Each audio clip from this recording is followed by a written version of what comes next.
Mermaid in Love 2 Dunia, episode 66 part yang kedua. Episode ini dimulai ketika Ratu Neptuna sedang mencari obat untuk Ariel di Istana Mermaid. Namun tiba-tiba saja Ratu Neptuna teringat bahwa ada petunjuk lain yang memberitahu jika Mermaid itu bisa menjadi manusia seutuhnya. Ratu Neptuna pun segera mencari petunjuk tersebut. Tak lama kemudian Ratu Neptuna berhasil mendapatkan sebuah gulungan perkamen yang isinya bahwa jika Mermaid berhasil mengumpulkan ke-10 air mata sejatinya, maka Mermaid tersebut bisa menjadi manusia seutuhnya. Namun jika Mermaid tersebut gagal, maka Mermaid itu akan meninggal. Di tempat lainnya, tepatnya di rumah Buruni, Erik sedang menunggu Ariel yang masih pingsan. Tak lama kemudian Ariel pun tersadar dari pingsannya. Ariel menanyakan soal acara pertunangan Ratu Neptuna apakah berantakan gara-gara dirinya. Erik menjawab bahwa semuanya baik-baik saja, jadi Ariel gak usah memikirkan hal tersebut. Erik kemudian meminta izin pergi sebentar untuk mengecek apa Ratu Neptuna sudah pulang atau belum. Kini Ratu Neptuna sudah sampai di rumah Buruni. Buruni bertanya apa Ratu Neptuna membawa obat untuk Ariel. Dengan nada lemas Ratu Neptuna menjawab bahwa dirinya sudah membawa obatnya. Namun ada hal lain lagi yang lebih penting. Kemudian Ratu Neptuna memberikan gulungan perkamen yang dibawanya.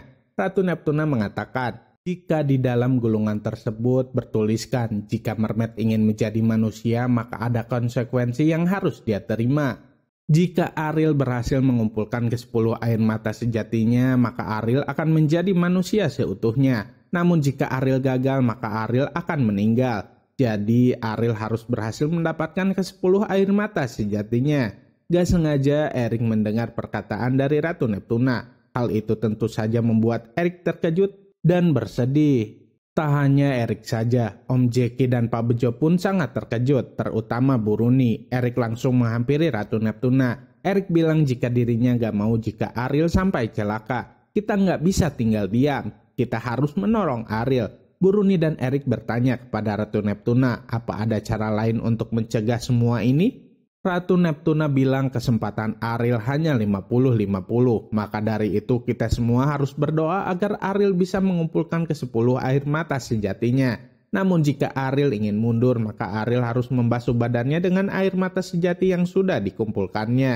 Erik bilang, ya sudah, jangan diteruskan saja. Ratu Neptuna mengatakan, jika semua itu tidaklah mudah. Ada risiko yang harus Ariel bayar untuk semua itu. Ariel gak akan bisa berubah menjadi manusia lagi dan akan menjadi Mermaid untuk selamanya. Di sisi lainnya, Mermaid Mita sedang bersama dengan Katya. Mermaid Mita masih ragu untuk mengemban tugas menjadi Princess Mermaid. Mermaid Mita takut akan mengecewakan Ratu Neptuna dan para Mermaid yang lainnya. Katya mencoba untuk meyakinkan Mermaid Mita bahwa Mermaid Mita akan bisa menjalankan tugasnya dengan sangat baik. Setelah itu Katya meminta Mermaid Mita untuk merapikan rambutnya. Namun sebelum itu Mermaid Mita menyimpan mahkota mermaidnya terlebih dahulu. Mermaid Mita dan Katya nggak sadar jika kala itu ada TJ. TJ ingin menjahili Mermaid Mita dengan cara menyembunyikan mahkota mermaidnya. TJ sangat senang melihat Mermaid Mita panik. TJ menyembunyikan mahkota mermaid itu di bawah pohon. Kemudian TJ pergi menghampiri Mermaid Mita. TJ mulai mengolok-olok Mermaid Mita. Mermaid Mita semakin kesal ketika melihat TJ tersenyum. Katya dan Mermaid Mita jadi curiga jika TJ lah yang sudah menyembunyikan mahkota Mermaid Mita. Akhirnya TJ pun mengakui bahwa dirinya lah yang sudah menyembunyikan mahkota tersebut. Kala itu ada 2 orang pemuda yang sedang bermain sepeda. Mereka berdua melihat mahkota di bawah pohon dan mengambilnya. TJ, Katya, dan Mermaid Mita berusaha untuk mengejar para pengendara sepeda itu. Di perjalanan mereka berpapasan dengan Benji. Mermaid Mita meminta tolong sama Benji untuk merebut kembali mahkota mermaidnya. Tanpa menunggu lama Benji pun mengajak TJ untuk ikut bersamanya. Kembali ke rumah Buruni. Buruni sedang membicarakan tentang konsekuensi yang harus Ariel terima untuk bisa menjadi mermaid. Buruni meminta Ariel untuk memutuskan semua itu. Apapun yang Ariel pilih maka Buruni akan mendukungnya. Akhirnya Ariel memutuskan untuk terus meneruskan usahanya menjadi manusia seutuhnya. Buruni bilang jika Buruni akan selalu ada di samping Ariel dan membantunya. Ariel sangat berterima kasih kepada Buruni karena Buruni selalu ada untuk Ariel.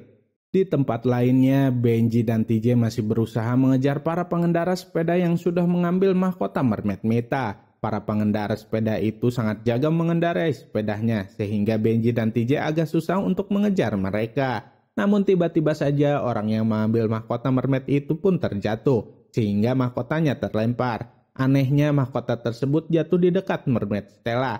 Mermaid Stella heran kenapa mahkota Princess Mermaid itu ada di hadapannya. Semakin seru aja nih kisahnya, saksikan terus ya kelanjutannya hanya di Mermaid in Love 2 Dunia. Jangan lupa untuk like, comment, and subscribe ya biar kami bisa semangat terus bikin videonya. Terima kasih.